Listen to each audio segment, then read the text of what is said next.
Hello from Smokeless Chimney. We have a wood stove with a smoke measurement system and automated controls. We're going to go through putting dry wood on and putting wet wood on and see what the smoke difference is. Our wood stove is just starting up. I've got a little timer and I'll take seconds of video out so that you can see just how it starts up. I like shooting video of fire, so you have to put up with that.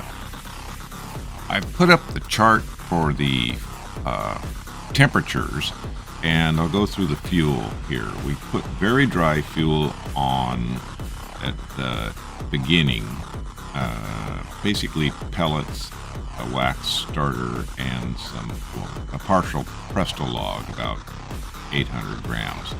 5 minutes later, I put 2 pieces of really dry wood, 10% moisture content, and then at 1 hour and 5 minutes, I put the third piece on, which was 1.8 kilograms, 11% moisture content, and then at 2 hours and 15 minutes, I put the fourth piece on, which was 1.9 kilograms of 50% moisture content. It was a soaking wet piece of wood from the rain. You can see a depression. It was doing okay, but I elected to put 350 grams of pellets in to help it out. And we'll see how the smoke does.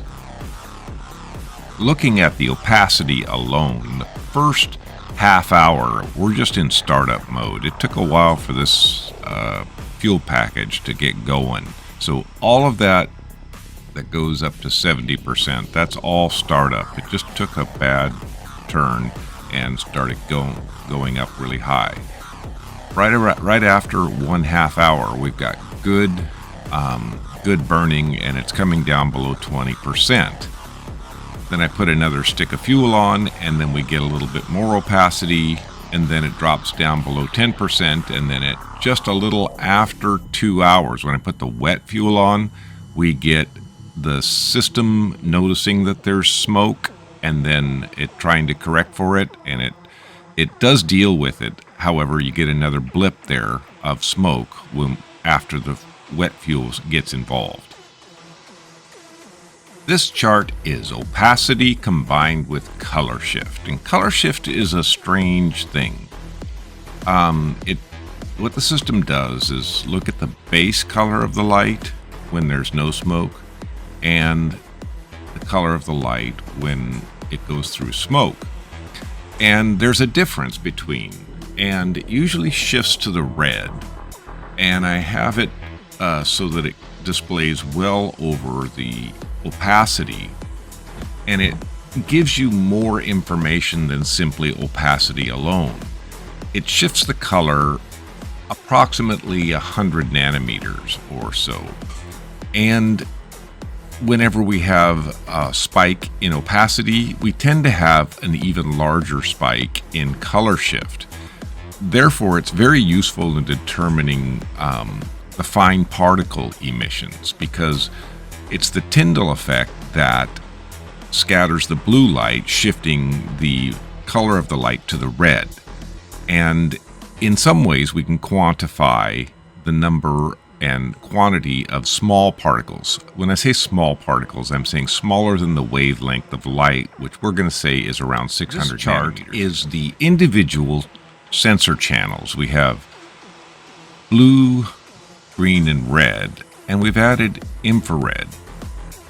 And this is only during the wet burning wood. You can see that the blue light, and these are all normalized from their when I say normalized, the initial reading, it's compared to the initial reading. And I'm adjusting it so they all go up, because graphs look better to me when they all go up. But it's probably a diminished or lower light reading that creates these peaks. What I see is that infrared is not changed as much as the blue light. So red and infrared have a peak, it just doesn't extend up quite as far, and when a blue peak extends up farther than the red peak, that's when we get a shift to the red, if that makes sense. So this is only a half-hour chart during the wet phase. Now we'll move on to some of the control signals. The system, and I'll try to put some photos. I made some photos, but working them into the video, I got to do that separately. The system will look at the temperature and try to put the right amount of air in, and then it'll also look at the smoke and say, ooh, we've got a problem. Let's change the airflow patterns to get more material flaming versus smoldering. And one of the things we look at in the control signal is the rate of rise chart. The rate of rise chart tells me when there's fuel contributing and the stove is gaining temperature, when it's losing temperature. When it crosses zero, then it starts to cool down. And we can see that there's a larger peak for the dry wood than there is for the wet wood. However, there is a peak for the wet wood.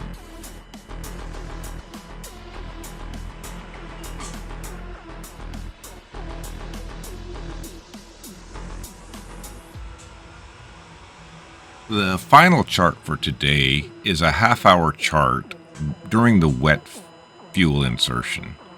And you can see, or I can see, that the system saw smoke and increased the airflow momentarily at about 2:30, 2:45, and then a lot around 2.6 hours. And this is how the system responds when it sees smoke. It puts it a little more energetic airflow and alters the pattern quite a bit. It's hard to see in this graph. However, one of the things we do is always change the airflow. You're always either decreasing or diminishing the airflow to get the flames to move around more. I'm going to go through some of the photos I gathered. This is the first photo of the fire starting.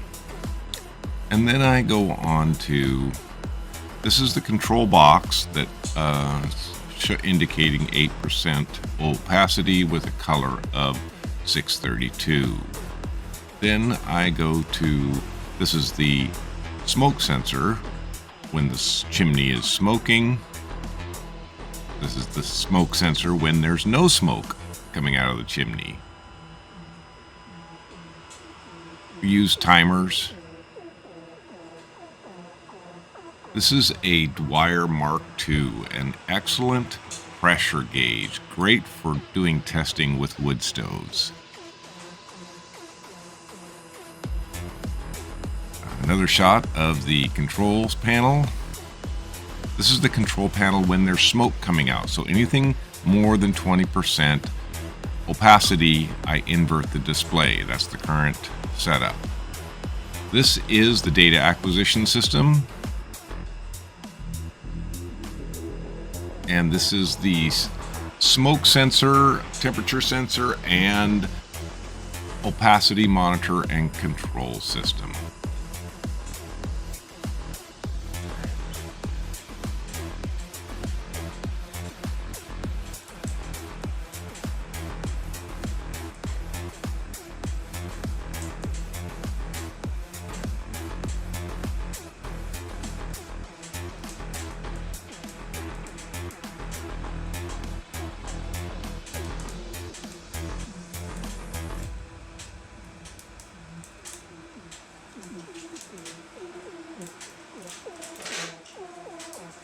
This is the moment in the video where I pretty much just babble. I really like fire. I've been a fire investigator for a long time and just not interested in doing that anymore. I did fire testing for a long time. I even burned down a 55,000 square foot building to train firefighters.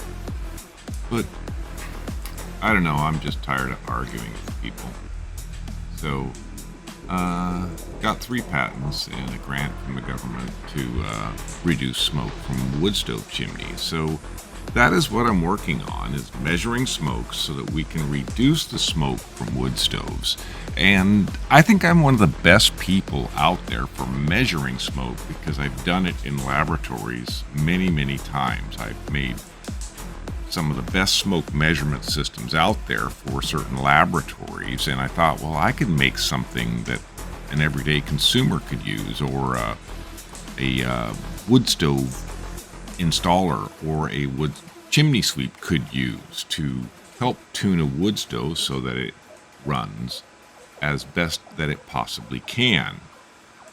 So that's my research, and that's why I publish it, is that we really need to be measuring the smoke coming out of our stoves so that we can know when the stove is not operating correctly and do something about it. If we are informed as wood stove operators, we will do a better job of cleaning up our wood stoves. If we burn drier fuel, we'll do a better job of making less smoke. If we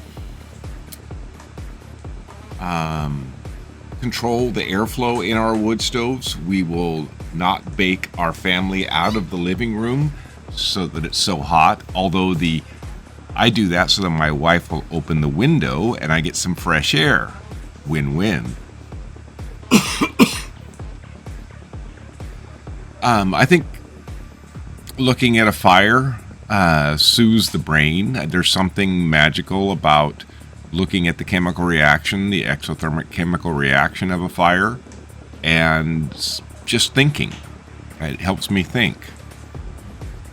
Plus, I know my combustion reaction is working fine. Well, from this point on, you can just watch the fire.